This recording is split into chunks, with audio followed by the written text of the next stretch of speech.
¿verdad? Para darle a los jóvenes, pues, argumentos de la palabra de Dios y que cuando venga la corriente tengan conocimiento de la palabra. Así que Dios te bendiga, hermano. Gracias, hermano José. Amén.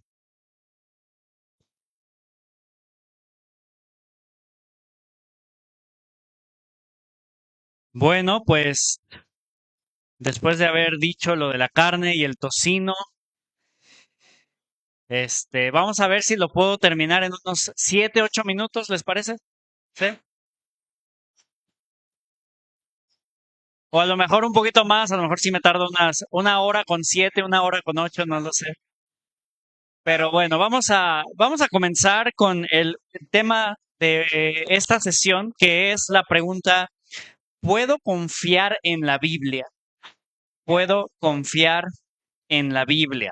Ahora, este es un tema que, recuerden, la apologética de lo que habla es de que tenemos que dar una defensa a la fe y pues muchas veces tratamos de responder a preguntas que la gente nos hace basados en la Biblia, pero la pregunta surge, bueno, tú ya crees en la Biblia, pero yo no. Entonces yo, ¿por qué tengo que creer en la Biblia y por qué tengo que aceptar que tu Biblia me diga qué hacer si yo no creo en la Biblia?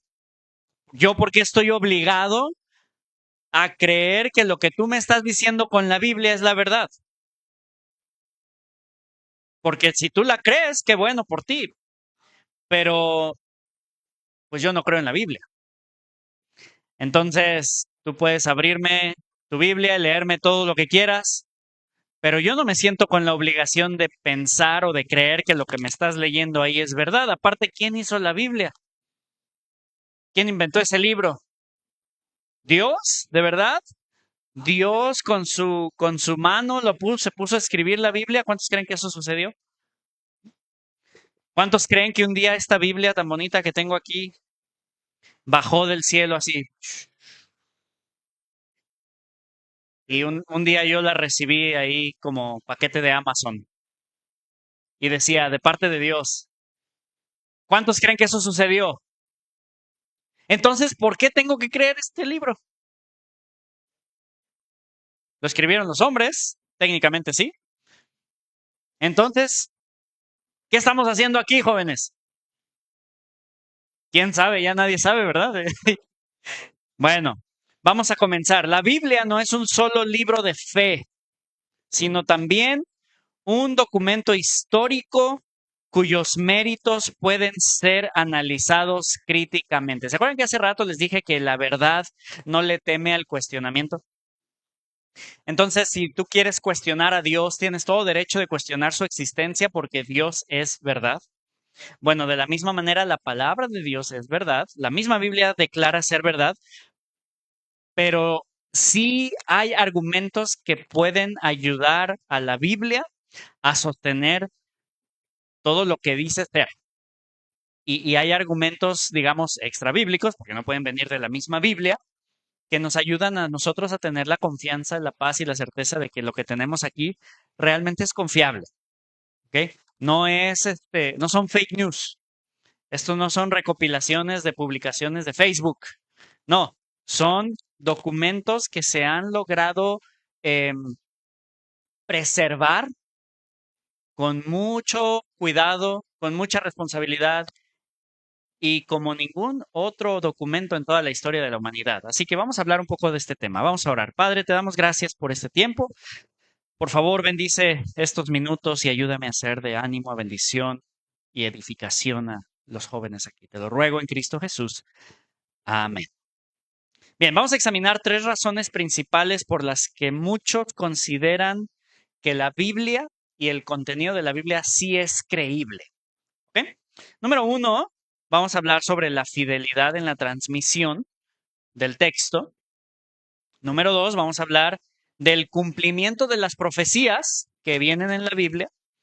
Y número 3, vamos a hablar de la coherencia filosófica y también de este poder ético transformador que tiene la Biblia, ¿ok? Mucha gente ha dicho, no, es que a mí la Biblia me cambió la vida. Y sí, tiene cierto poder transformador porque creemos que es la palabra de Dios. Así que eso también es una comprobación de que lo que está aquí escrito es verdad. Pero bueno, vamos a comenzar por el principio. Vamos a hablar sobre la transmisión fiel del texto bíblico. La transmisión fiel del texto bíblico. ¿Todos tienen notas? ¿Sí? Ok, síganme para no tardarnos mucho. Dice, la Biblia posee una tradición manuscrita sin precedentes entre la literatura antigua. El Nuevo Testamento, por ejemplo, cuenta con miles de copias manuscritas griegas y latinas que datan a pocos siglos de los originales. Como señala el filólogo Daniel P. Wallace, tenemos al menos 20,000 manuscritos en griego, latín, siriaco, copto y otros idiomas antiguos que nos ayudan a determinar el texto original. Casi 6,000 de estos son en griego. No hay absolutamente nada en el mundo grecorromano que se acerque remotamente a esta abundancia de datos. ¿Cuántos aquí creen que realmente existió Aristóteles? Sí, ¿por qué? ¿Qué hay de Aristóteles que nos hace pensar que sí existió? Textos. ¿Saben cuántos hay, cuánta evidencia hay de los textos de Aristóteles o de Sócrates? No hay ni siquiera una décima parte de evidencia que esos hombres realmente existieron, como la evidencia que hay, por ejemplo, de que Jesús existió. O sea, la cantidad de evidencia a la que nosotros hoy en día tenemos acceso de todos estos 20,000 pedacitos de manuscritos de un montón de idiomas que nos dejan ver cómo realmente los eventos que se narran en toda la Biblia son verdad, son miles y miles y miles y miles de textos, de códices, de pedacitos aquí, pedacitos allá, que se han descubierto en un montón de partes del mundo, que nos confirman la existencia y la veracidad histórica de los personajes, de las ciudades y de todo lo que viene en la Biblia. El Nuevo Testamento tiene más manuscritos dentro de un siglo o dos. O sea, piensa nada más en los primeros 100 años de que Cristo murió o de que Cristo vivió en esta tierra. Hay más manuscritos dentro de ese primer siglo o dos del original que cualquier otro escrito de aquel mundo, del mundo grecorromano. Hay muchísima más evidencia de manuscritos de lo que dice el Nuevo Testamento a la evidencia que hay de lo que dijo, por ejemplo, Sócrates o Aristóteles o cualquiera de los grandes y célebres filósofos de la antigüedad. Es decir, si vamos a cuestionar la veracidad de la Biblia, necesitaríamos cuestionar unas 100 veces más la veracidad de que realmente hayan dicho lo que dijeron, lo que pensamos que dijeron los grandes filósofos de la antigüedad. Pero nadie cuestiona eso. Todos lo aceptamos como, no, sí, Sócrates. Hasta tengo una foto de él, lo vi en la prepa, ¿verdad? Y ni siquiera sabemos si realmente existió. Bueno, sabemos que existió, pero no tenemos la cantidad de evidencia que sí tenemos con el Nuevo Testamento, por ejemplo.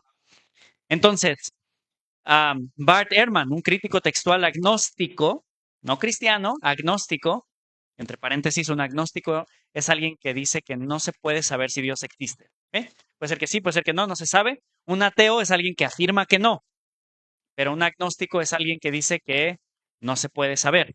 En fin, ese es otro tema. Pero este crítico textual analiza textos y los revisa y los estudia, reconoce con asombro que para el Nuevo Testamento tenemos más de 5,560 manuscritos solo en griego. Es decir, 5,560 piezas de evidencia solamente en un idioma que es el griego para el Nuevo Testamento, que es mucho, mucho más que para cualquier otro autor clásico. Piensa en eso. Esta multitud de copias permite a los expertos reconstruir el texto original con altísima confiabilidad. Si nosotros pudiéramos reunir esos 5,560 pedacitos de Nuevo Testamento, podríamos probablemente reconstruir el 97 o 98% de todo el Nuevo Testamento, solo con los pedacitos de evidencias en griego, sin contar los que existen en latín y en copto y en siriaco y en otros idiomas antiguos. Entonces, la comparación con otras literaturas, si vamos a comparar la literatura bíblica con la literatura de otros estilos o de otros autores, demuestra que la transmisión bíblica no es un juego de teléfono descompuesto, ¿eh?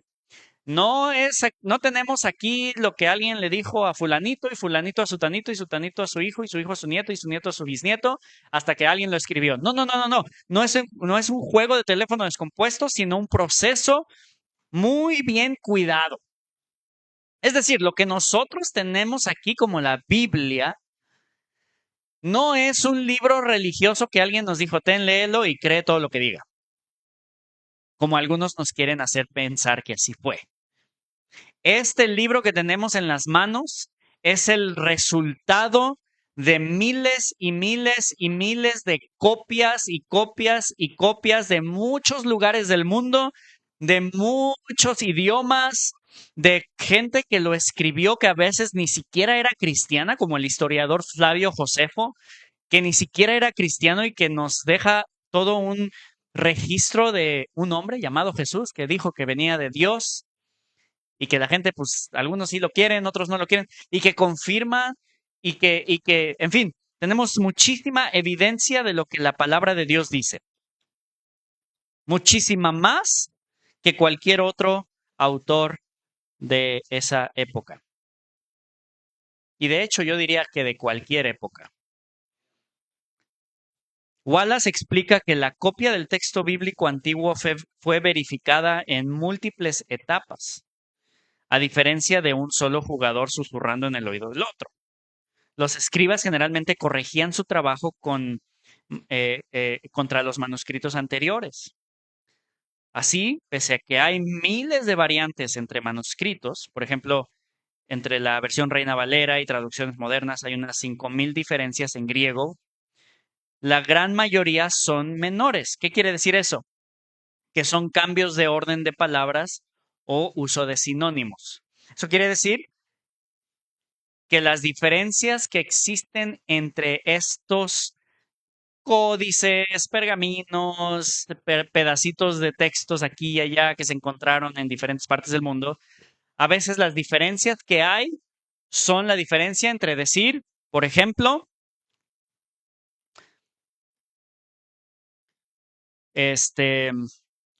Dios es amor. Y quizá otro decía, amor es Dios. ¿Okay? Ese tipo de diferencias son las que se encuentran. Orden de palabras, quizá sinónimos. A lo mejor algunos textos decían el Señor y otros decían Dios, pero no hay ninguna contradicción mayor, ni siquiera o una alteración en el significado ni en las doctrinas esenciales.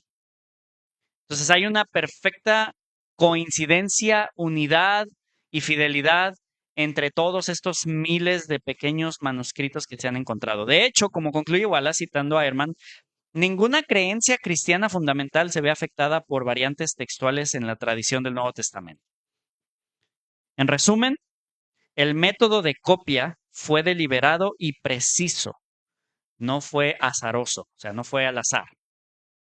Los descubrimientos arqueológicos respaldan además esta fidelidad. Por ejemplo, los rollos del Mar Muerto. Los rollos del Mar Muerto son simplemente pedazos de escrituras del Antiguo Testamento que se encontraron en unas cuevas en un lugar en Israel que se llama Qumran.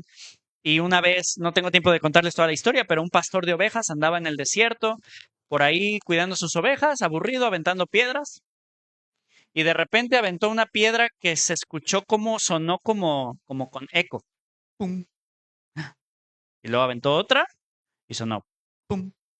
Dijo, eso no suena como al suelo. Entonces fue y descubrió que había una cuevita y se metió. Y adentro de la cueva descubrió un montón de jarrones de barro, de vasijas de barro. Y adentro de estas vasijas había rollos, pergaminos con cosas escritas, de muchas cosas. Dijo, mira, me encontré algo aquí. Lo voy a ir a vender. Fue y a la primera persona que le ofreció dinero por eso se lo vendió. Luego esa persona lo sacó, lo empezó a estudiar y se dio cuenta que muchas de esas cosas eran escritos del Antiguo Testamento, profeta Isaías, profeta Jeremías, no los originales, pero copias como de 1000 años de antigüedad. Y dice, no, esto creo que vale más de lo que yo pagué por él. Y bueno, poco tiempo después ya tenía algunos representantes del Museo de Israel ahí ofreciéndole dinero por eso que tenían ahí. Y hoy en día ustedes pueden ir al Museo Nacional en Israel y encontrar en la exposición de los rollos del Mar Muerto, que son, a la fecha, son los escritos del Antiguo Testamento más antiguos que existen, ¿verdad? No son el puño y letra de Isaías, pero son los escritos más antiguos que tenemos hoy en día acceso. Ahora, este tipo de descubrimientos, como los rollos del Mar Muerto, o también, por ejemplo, bueno, aquí en sus notas dice, contiene fragmentos de libros del Antiguo Testamento notablemente antiguos.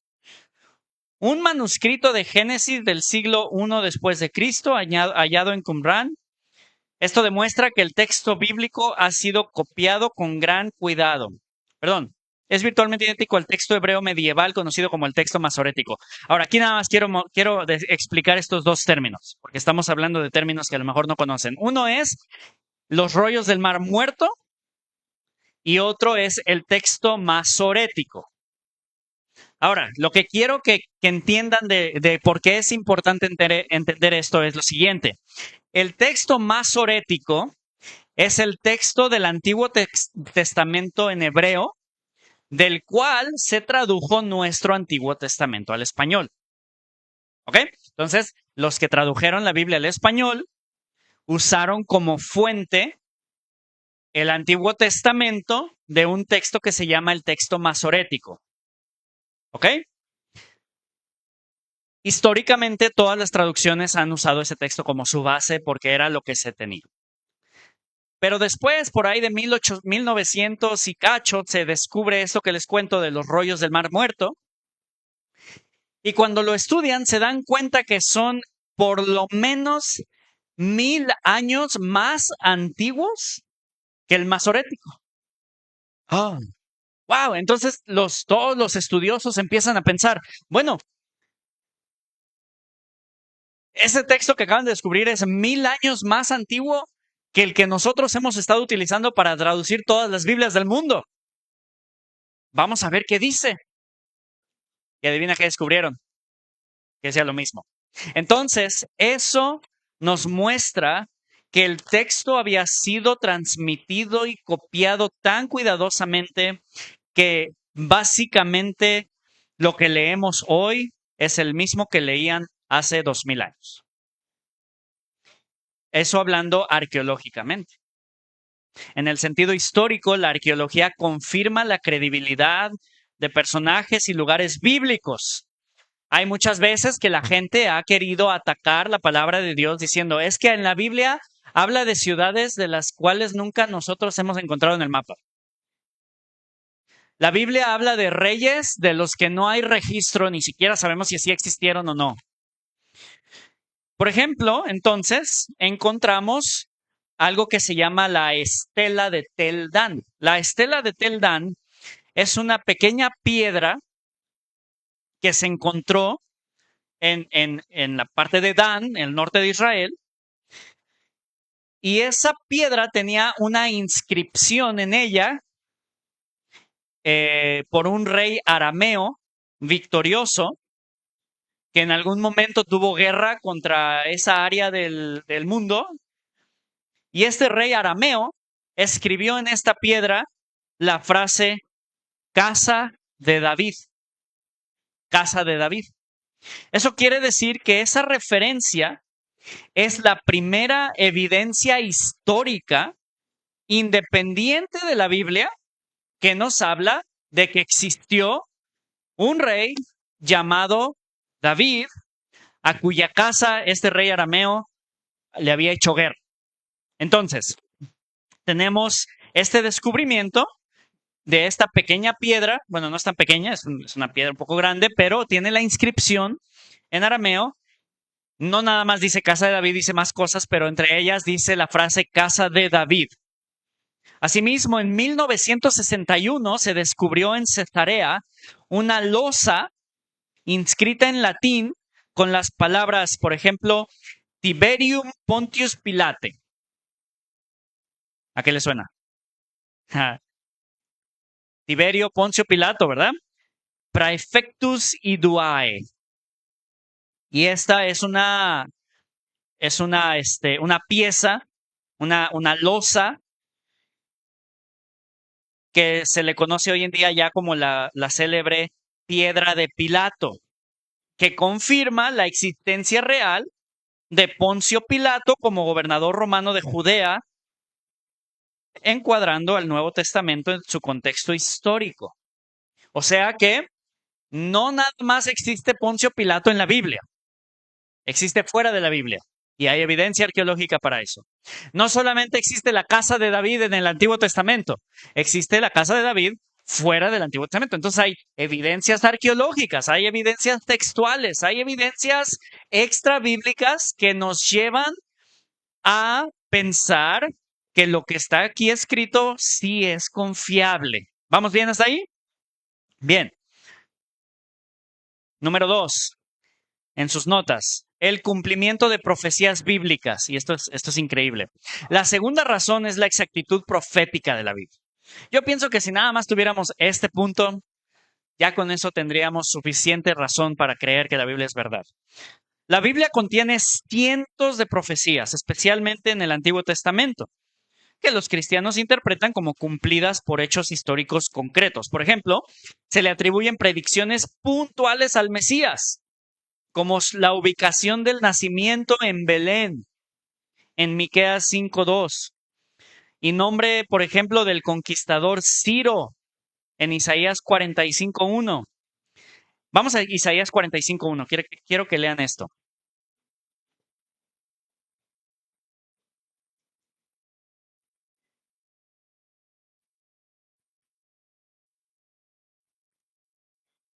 Isaías 45:1.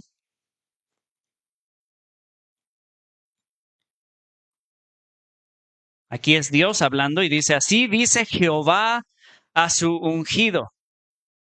¿A quién? A Ciro,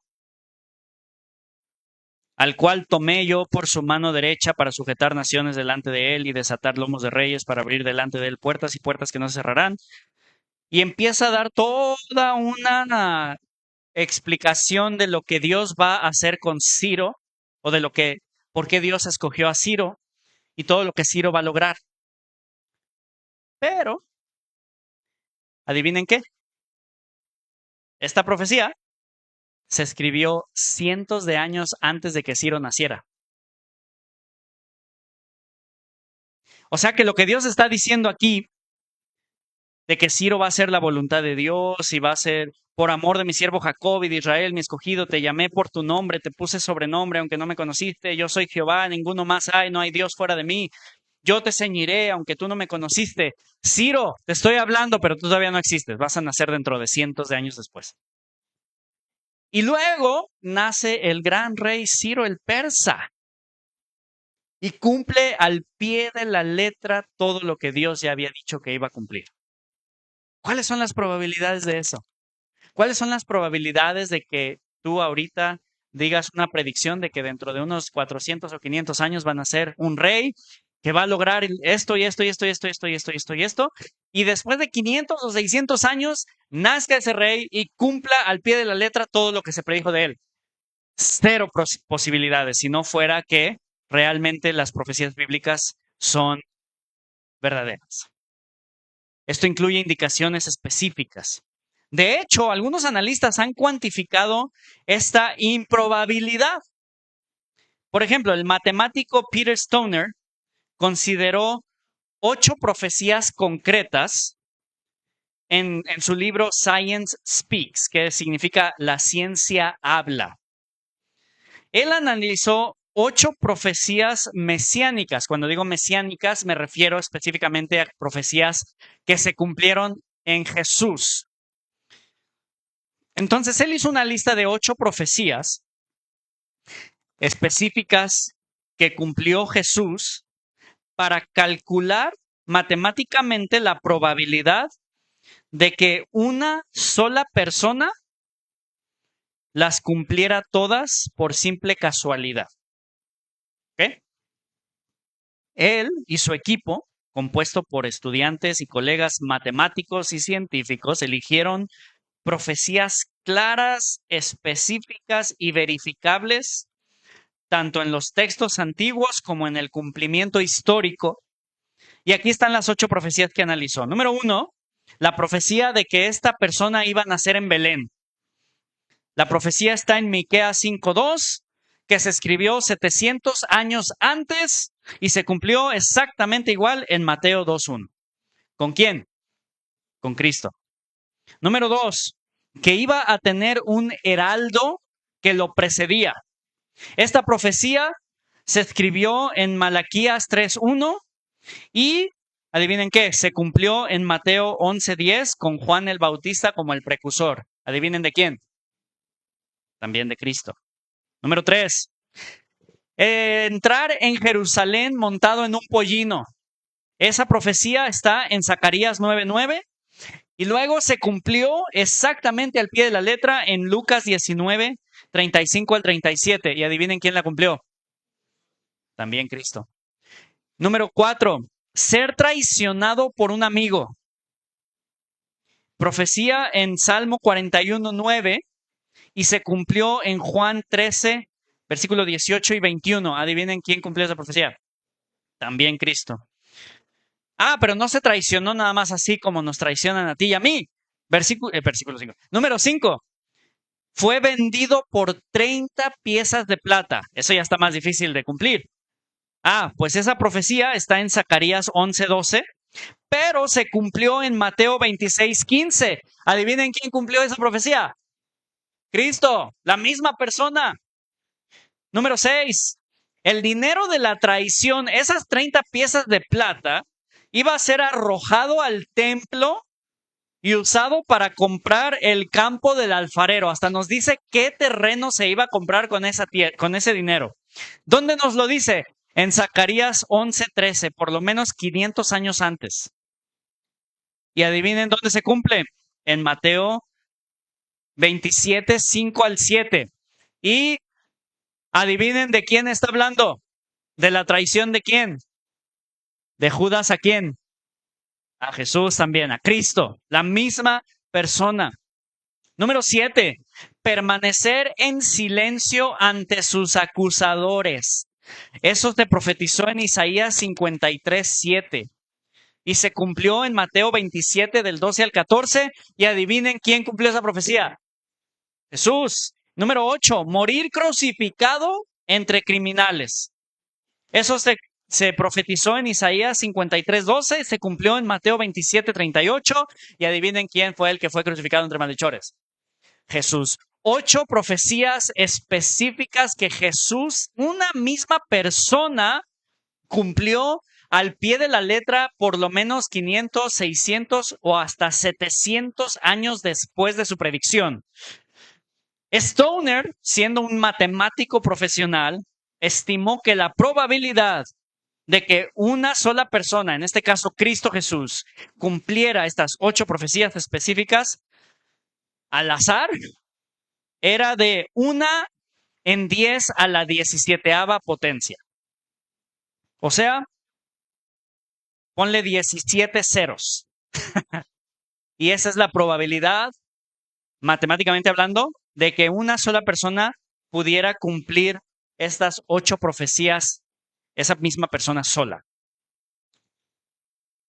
Ahora, los escépticos dicen, los críticos suelen responder que estas estadísticas son engañosas porque se seleccionan las profecías tras saber el resultado o se reinterpretan para que cuadren.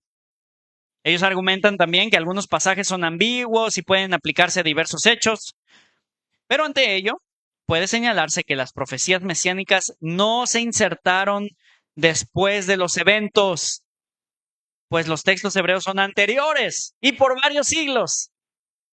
Además, hay ejemplos incontrovertibles de precisión sorprendente. Por ejemplo, la profecía de Ciro el Grande en Isaías fue escrita alrededor de 700 años, del 700 antes de Cristo, mientras que Ciro nació y gobernó varios siglos después, precisamente como ungido que permitiría el regreso de los judíos a Sión, lo cual cumplió literalmente. Otro ejemplo es la profecía de Zacarías sobre la entrada triunfal del Mesías en Jerusalén montado en un pollino, y que en los evangelios vemos que se cumplió al pie de la letra. Entonces, tenemos evidencia textual, tenemos evidencia profética, y por último, número 3 en sus notas, tenemos coherencia filosófica y un poder transformador. La tercera razón apunta al impacto filosófico y ético del mensaje bíblico. En términos filosóficos, se argumenta que la cosmovisión cristiana es internamente coherente y responde cuestiones fundamentales, como por ejemplo el sentido de la vida. La Biblia nos da la respuesta al sentido de la vida. La Biblia nos da respuesta al origen del mal. La Biblia nos da respuesta a la dignidad humana. ¿Cómo sabemos eso? Porque la Biblia nos dice que fuimos creados a imagen y semejanza de Dios. Mejor que el ateísmo común.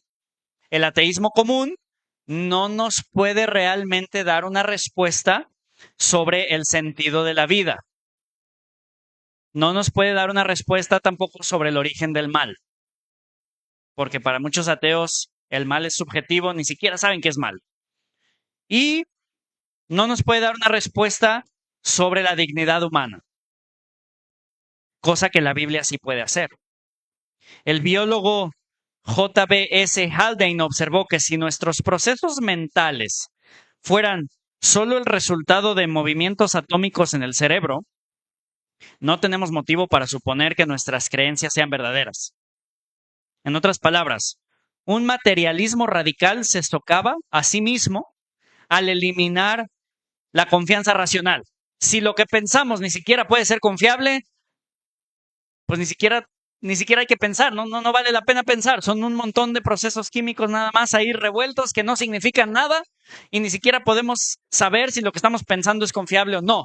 Entonces, C.S. Lewis advirtió que sin leyes morales universales, de lo que hablábamos hace rato, arraigadas en algo trascendente, la cultura se degeneraría.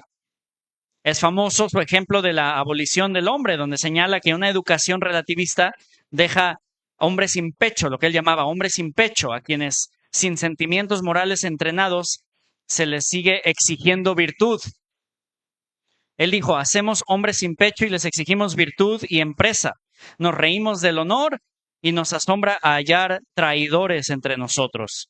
Lo que denuncia es que desechando el fundamento objetivo de la moral, adoptando lo que se conoce como orden cósmico o el Tao, no sé si alguien habrá escuchado de eso, la sociedad pierde la pasión por el bien común. En cambio, la Biblia provee un programa ético claro. Amor al prójimo, perdón, justicia, sacrificio por el débil, etc. De hecho, Cristo lo llevó a dos frases muy fáciles. Ama a Dios sobre todas las cosas y a tu prójimo como a ti mismo. Y ahí se encapsula la verdad del sentido de la vida. Ahora, quiero terminar rápidamente diciendo lo siguiente. Joven, tu vida tiene significado, tu vida tiene valor y tu vida tiene propósito. Y la Biblia es la razón por la que nosotros podemos confiar en eso. Sin la Biblia sería absurda nuestra propia existencia. El significado se refiere al por qué algo importa, pero sabes que tu vida importa. El valor se refiere al bien y el mal, lo bueno y lo malo. Y el propósito se refiere a la meta o la razón de algo. Si Dios no existe, Y si la Biblia no es confiable, entonces el significado, el valor y el propósito no son más que ilusiones humanas. Si el ateísmo es correcto, entonces la vida es objetivamente sin significado, sin valor y sin propósito. Es más, un ateo muy famoso se atrevió a decir que todo lo que conforma nuestro cuerpo, cuando morimos, todos esos cenizas, digamos, tienen un valor aproximado de 50 centavos de dólar. A eso lo redujo, a que tú y yo valemos 50 centavos de dólar. Qué vida tan vacía, qué deprimente, qué necio, qué mal reducir el valor de una vida humana a 50 centavos, porque al final en eso es lo que pudiéramos vender tus cenizas. Lo absurdo de la vida sin Dios. Si Dios no existe, entonces tanto el hombre como el universo están destinados a la inexistencia. El hombre, como todos los organismos biológicos, debe morir. Igualmente como nosotros, el universo está experimentando su propia muerte. El universo se está expandiendo, las galaxias se están separando más y más unas de otras. Esta expansión del universo está causando que el universo se enfríe hasta que toda su energía se agote. Eventualmente todas las estrellas se morirán y toda la materia se va a colapsar en agujeros negros. Ya no existirá la luz, ya no existirá el calor, ya no existirá la vida. Simplemente quedarán los restos de un universo en ruinas. Entonces los seres humanos, junto con el universo, somos como los condenados a muerte sin escapatoria y sin esperanza. Esto significa que la vida es una cosa absurda. Entonces podemos sentarnos, darnos cuenta que nada de lo que hagamos tiene importancia. No existe el significado de la vida, no tengo valor, no tengo propósito y al final nada sirve de absolutamente nada. Y aun si el hombre tuviera la inmortalidad, si alcanzáramos el secreto de la inmortalidad, eso solamente haría que se alargue nuestro tiempo de vivir sin propósito, sin valor, sin significado y sin importancia. Por eso el hombre no necesita solamente la inmortalidad, sino que necesita a Dios y a la inmortalidad, lo que la Biblia llama vida eterna. Pero Dios no existe, entonces no puede tener ninguno de los dos. Richard Dawkins, un famoso ateo, dijo, no hay bien y mal, sino solo una danza ciega del ADN. Entonces, esta tarde, joven, ¿qué vas a decidir? ¿Vivir la vida que te ofrece el mundo sin Dios? ¿Pero cuál es el valor de eso? Absolutamente ninguno. No propósito, no valor, no realmente nada. O vas a decidir que las evidencias extrabíblicas, obviamente ahorita no les di evidencias bíblicas porque estamos tratando de defender la Biblia, solamente les di algunos argumentos rápidamente de por qué sí hay evidencia suficiente para considerar que lo que está escrito aquí es confiable, tanto textualmente como arqueológicamente y como moralmente al darnos el sentido de la vida, el valor y el propósito que necesitamos para vivir en este mundo. Así que si hay alguien aquí que está batallando con el propósito de tu vida, con el valor de tu vida, con el significado de lo que quiere decir vivir en este mundo, yo te animo a que no busques las respuestas allá afuera, sino las busques en este pequeño documento llamado la Biblia. Porque aquí hay material que no vas a encontrar en ningún otro documento escrito en la historia de la humanidad. Y es 100% confiable. Vamos a orar. Padre, te damos gracias porque tu palabra es verdad.